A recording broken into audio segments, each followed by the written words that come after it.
8.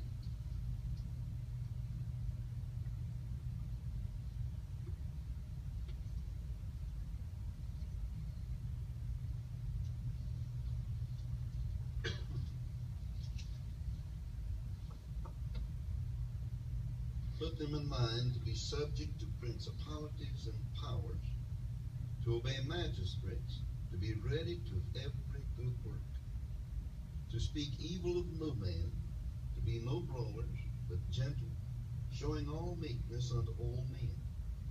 For we ourselves also were sometimes foolish, disobedient, deceived, serving divers lusts and pleasures, living in malice and envy, hateful, and hating one another. But after that the kindness and love of God our Savior toward man appeared, not by works of righteousness which we have done, but according to his mercy he saved us, by the washing of regeneration and renewing of the Holy Ghost, which he shed on us abundantly through Jesus Christ our Savior, that being justified by his grace, we should be made heirs according to the hope of eternal life. This is a faithful saying. These things I will that thou affirm constantly, that they which have believed in God might be careful to maintain good works. These things are good and profitable unto me. I want you to note especially verse 7, where he says that being justified by his grace, we should be made heirs according to the hope of eternal life. Titus was a young minister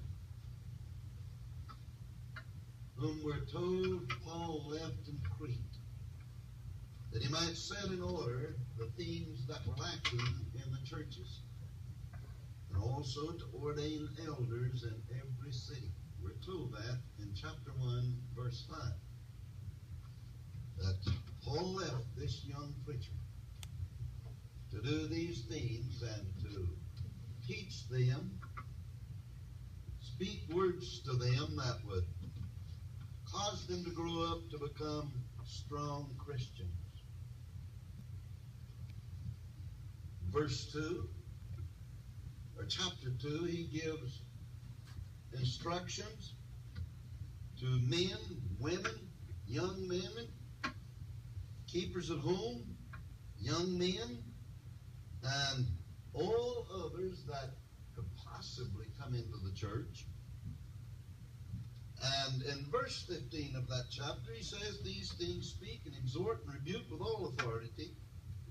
Let no man despise thee. Now, two young preachers, Paul instructed in this New Testament, Timothy and Titus.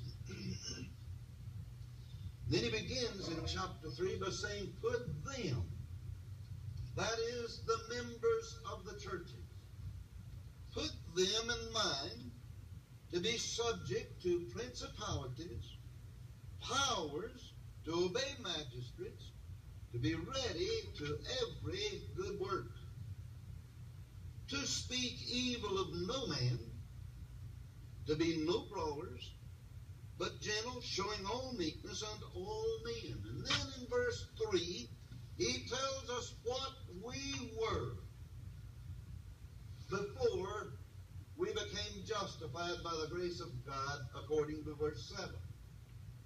He lets us know very emphatically what our condition was before we became saved.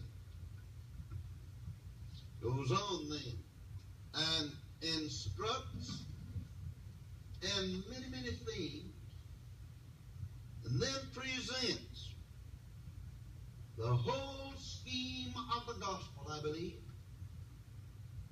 And we'll jump over into other verses other than verse 7 to bring home the points and the thoughts that occur to our minds. I want to talk to you about from nature to grace. Verse 3 tells us what we were by nature. Verse 7 tells us what we are by grace. So that's what I want to talk about. our condition by nature, and our transition from nature to grace, and then, of course, our condition by grace. What is man's condition by nature? Well, we're told in verse 3 what our condition was. Look at that and see if you can see anything good about man before he met Jesus. For we ourselves also were sometimes foolish, disobedient, deceived, serving divers lusts and pleasures, living in malice and envy, hateful, and hating one another. Now that was our condition before grace shone upon us. It's not a pretty picture. Ephesians 2 verses 1 through 3 puts it like this: what man was by nature. He says, and you hath he quickened, who were dead in trespasses and sin. In other words, you who are now saved, God made you to become alive, even though you were dead in trespasses and sin. When God looked down and smiled upon you, and God's grace was bestowed upon you, you were dead in trespasses and sins. Verse 2, he says, wherein in times past you walked according to the course of this world, according to the prince of the power of the air, the spirit that now worketh in the children of disobedience, among whom also we all had our conversation in times past, in the lust of the flesh, fulfilling the desires of the flesh and the mind, and now listen, and were by nature the children of wrath, even as others. Our nature was we were the children of wrath. We were hateful. We hated one another. We were deceived, and we were deceitful, according to the word of God. And there wasn't anything good about us. So man's condition by nature was that he needed to be justified. That's the one thing he needed, was to be justified. By nature, man also stands guilty before God. Every person, before they were saved by God's grace, stood, as it were, before God's throne of judgment, and the Bible pronounces them guilty before God. Guilty in every respect. Romans 3:19, Paul says, for we know that whatsoever the law saith, it saith to them who are under the law, that every mouth may be stopped, and all the world may become guilty before God.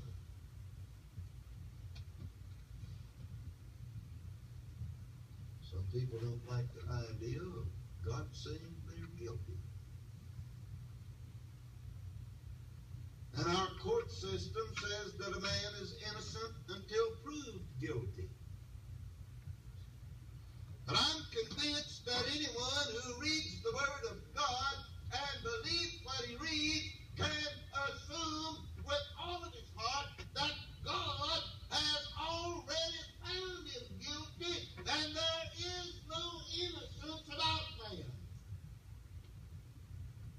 That he's already been found guilty because he has not measured up to the standards that God has laid down. And of course, that main standard is the law. That's why Paul says, for we know that whatsoever the law saith, it saith to them who are under the law. And that's everyone who is not under grace. They're under law. And he says it's speaking to those that are under law, that every mouth may be stopped, and all the world may become guilty before God. That is, they'll never be able to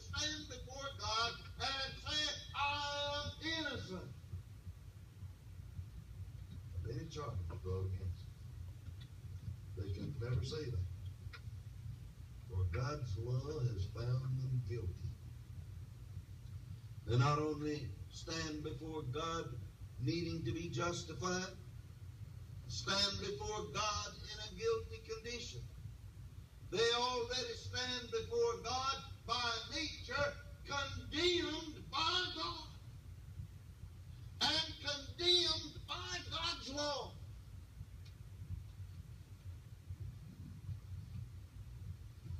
John 3, verses 18 and 19. The Lord Jesus said, He that believeth on him is not condemned, but he that believeth not is condemned already, because he hath not believed in the name of the only begotten Son of God. And this is the condemnation. And what he is saying here when he says this is the condemnation, he really means this is why being condemned. That light is come into the world, and men love darkness rather than light, because their deeds were evil. But he that believeth on Jesus is not condemned. But he that believeth not is already condemned. We don't have to take the sinner, the lost sinner, through a court system to find out whether he's guilty or innocent. The Bible